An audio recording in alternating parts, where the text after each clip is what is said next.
done. It's a lamp, and I've got wishes too!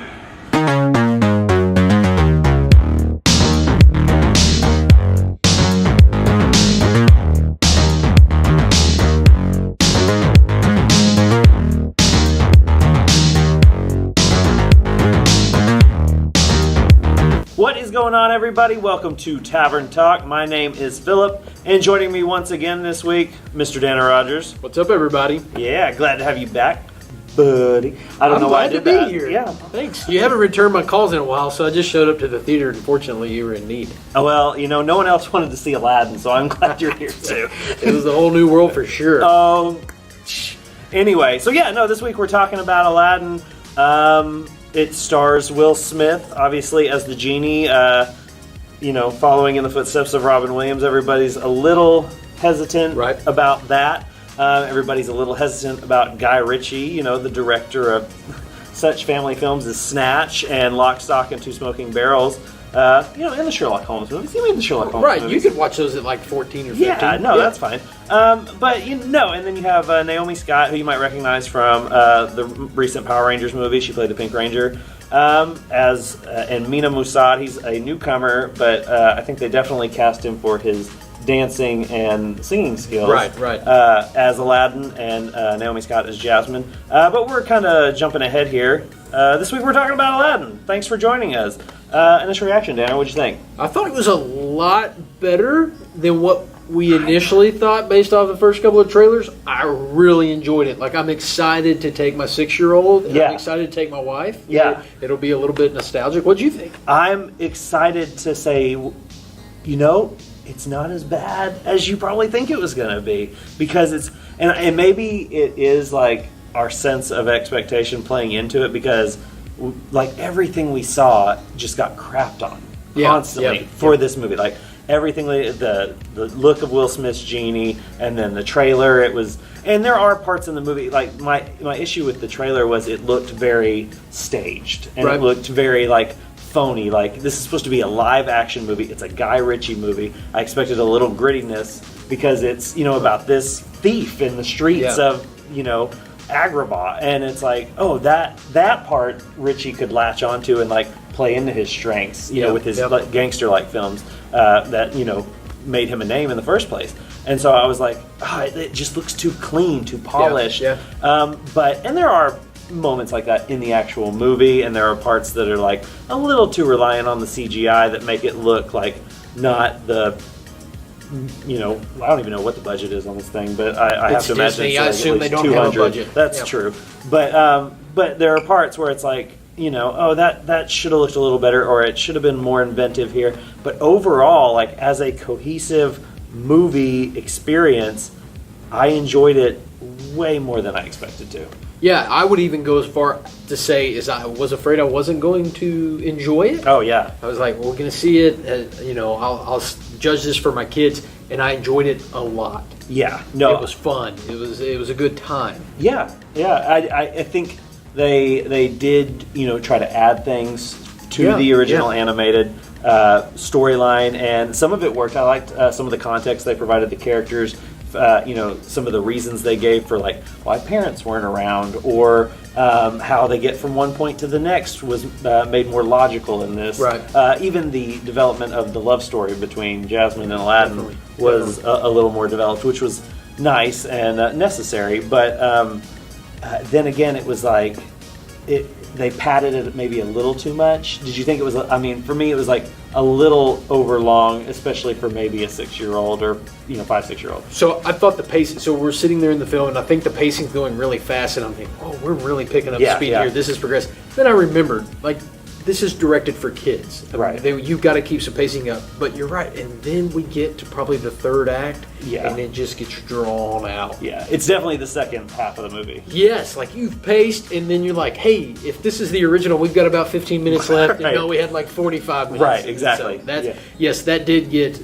I thought the pacing went from really quick to almost a screeching halt in the third act. Yeah, no, I agree. It was that first act is almost beat for beat like the original. Yeah. And it's just, it's hitting it, and I guess let's go ahead and talk about, because I know a lot of people are going into this. I know a lot of people are excited for these live action Disney remakes, and I am too, genuinely. Like, yes. I as a kid, I always wondered, oh, what would this look like with real people? So it's cool to be living right now and being able to see, these types of, the imagination of what it might look like if it was real come to life. But everybody's a little cautious about the genie. So, verdict on the genie. What did you think? I thought the genie was great. Yeah. I thought at times that we were going to step too far off and Will Smith doing a Robin Williams impression. Right. I was afraid when the first big musical number pops up, You've Never Had a Friend Like Me. Right. And then he does it completely Fresh Prince style. I expected Jazzy Jeff to be in the background. He should have been. Yeah, it would have been wonderful, but they did it so well. I thought that, and then, spoiler alert, he looks normal for the majority of the movie with the other actors, and it's just him being Will Smith that we love. Charismatic, scene-stealing, and that is the genie. He does the genie on his own. Right, which is what you needed because, Robin Williams, no, you're not going to replicate Robin Williams, but it is, if there's anyone who's going to almost match the charisma and energy of Robin Williams and the likability, it's Will Smith. Other than Will Smith, the only guy I heard suggested that maybe could have pulled it off was Jack Black. But I think even that might have been too similar to what Robin Williams had done. This at least offers a variation on it. And you're right, I honestly, without Will Smith in this, I think it would have floundered. You know what I mean? Without a doubt. He saved several scenes. Yeah, there's he plays kind of like the matchmaker character for a little bit, so it's you get a little bit of hitch in there. And the comedy of that is really good. It was genuinely funny, just not kid funny in bits too. Right. But I thought he fell somewhere between Robin Williams as the genie and then The Rock and Moana. Yeah, you had somewhere in between. Will Smith hits this charismatic, comedic, yet charming. Will Smith, I will tell you the problem with Independence Day 2, there was no Will Smith. Oh, right, yeah. And so it's because he's got this comforting, Will Smith's going to bring, and you're going to enjoy it 9 times out of 10, and this time he hit it out of the park. Oh, yeah. No, completely agree. I don't remember not being a Will Smith fan, ever, No, when I met you, you were like, hi, I'm Philip. I'm a giant Will Smith fan. I was like, that's a weird first fact, but okay. Yeah, no, that's, I honestly can't, I feel like since I can remember anything I watched, or Fresh Prince was part of my, life. And so, to see him kind of add that flavor onto this other part of my childhood was just neat, and it worked way better than I thought it would. Where, on the other side of things, what did you think of Musad and Scott as Aladdin and Jasmine? So, let's start with a negative. Okay. He is Aladdin. Yeah. It is obviously the first time around for him. Yeah, definitely. There was some very stage-like choices he would make, and it was very theatric in his facial expression. I am acting. Yes, and so, but on the other hand, I thought she brought a level of emotion to that character. Right. Her last musical, I guess, is the song called Speechless. I would assume so. She gets the new original song, and it is better than the Beauty and the Beast one. It's always how are these going to do? And they stick the new ones in there. But yeah, no. No, go ahead. I think I will be very surprised if by the end of the summer, every little girl's not wanting to be Jasmine for Halloween and running around and singing Speechless. It's very much a female empowerment song, which is great, and especially the time that we live in now. Right. It fits for Disney to put that in, Guy Ritchie to direct it the way she did. She has a lot of emotion. I was like, is she really singing? And then you could just see her neck, the vocal. Prowess that she was putting behind it was fantastic. I think she was definitely I think even she might have sung live on I'm assuming it was that song. I just heard her talking about it on one of the late night shows. But she was apparently singing it live like they did on Miz and stuff. Yeah. But that was the part that stuck out to me too. But she was solid all the way through. She lended this fairy tale a credibility that was kind of scared it wouldn't have. Like I was saying, I didn't think it was going to have as much of the grittiness because a lot of it felt so staged and phony a little bit with just the the scope of the sets and everything, but she brought like this grounded credibility to her role, and then kind of let it seep out to everybody around her. If Will Smith brought this fantastical make-believe side of the genie, she grounds the movie. Yeah. Gives it emotional gravity and really she did a magnificent job. Yeah. The other kind of weaker spot I thought was Jafar.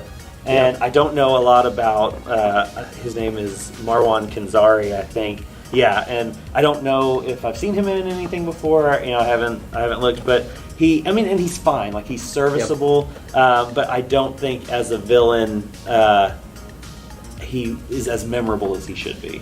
I'm going to say this and not be very popular with our generation. I don't think Jafar's that memorable of a villain to begin with. So I think he's playing a villain that to me, when I saw it as a kid, I was like, it's not Scar. Yeah. Sorry, man. Like, I feel like you want to be Scar, but you're not. He was before Scar. Yeah, maybe I saw him backwards. I don't know, but I know he scared the mess out of me. He did? As a kid, yeah. He was, especially when he turned into the red genie and everything at the end. And genies aren't real, Philip. I know, but it was still intimidating animation. No, and I feel like he was doing in this film like a Jafar impression. Yeah. Yeah, so those two, you could. I don't want to, discredit the guy, but I would venture to guess that he's a newcomer as well, or at least he's never had a role on this scale before. And I don't know what direction was given to him from Guy Ritchie either, but he seemed at times he was a bit theatrical in his acting. And what I mean by that, in film, sometimes if you're a theater actor, it can come off as overacting, right? Because of the differences there, and so at times that's how it came off. But I thought the entire cast together, he and the actor that played Aladdin, both were still they were endearing in their performances. Yeah. I thought they were good. Yeah. I don't want to say that they weren't bad. No, it was definitely like, this is fine. Like, it's fine. Yeah. And especially in the musical numbers, they specifically talking about Aladdin, he did what he needed to do. I wish in like the opening number with Aladdin, what's the name? I don't know the name of the song, but where he's, I don't know. Where he's running from the guards. Yeah, in the streets. Where he's in the streets. Like, I wish you could tell, like, in the action of that, Guy Ritchie was in his element. But in like this being a musical number, I wish Guy Ritchie would have maybe like, I don't know what he did to prepare, but I wish he would have maybe shot the just how he did the musical numbers differently, because it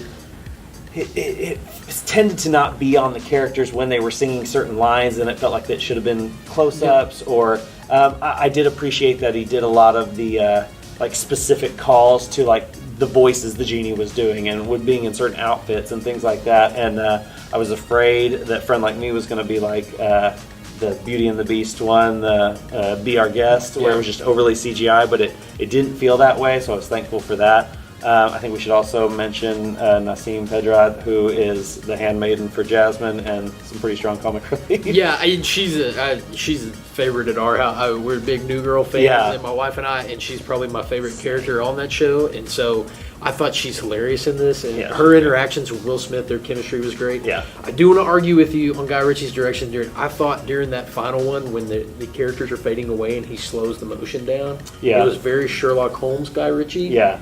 I could imagine Robert Downey Jr. talking through how he's going to win the fight in those scenes. Oh yeah, okay. So yes, I agree with you. Up until I felt like he hit a stride in Speechless, but that was I just wanted to interject that he did.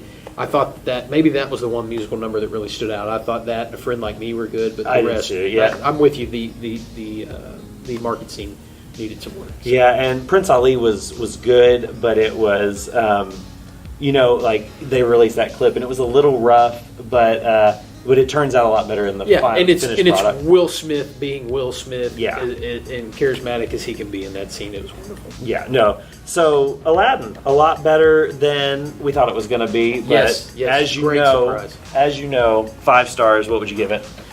Out of 5, I'm going to go 4. I'm going to give it 4. Yeah. I am good. I'm surprising myself. I didn't know where I was going to fall coming out of this. But I'm going to go 3.5. I'm going to go a little lower just because some of the staging and the musical numbers and some of the just the aesthetic of it all, I wish it had been a little just a little more real if we're going to make real live-action Disney movies. And that may be asking a little too much because they are still aimed at children. But, give and take a little bit. But I'm going to go 3.5. Danner's going 4. So, surprising to both of us, it's a recommend on Aladdin. Definitely check it out. And we're checking out on the big screen, I think.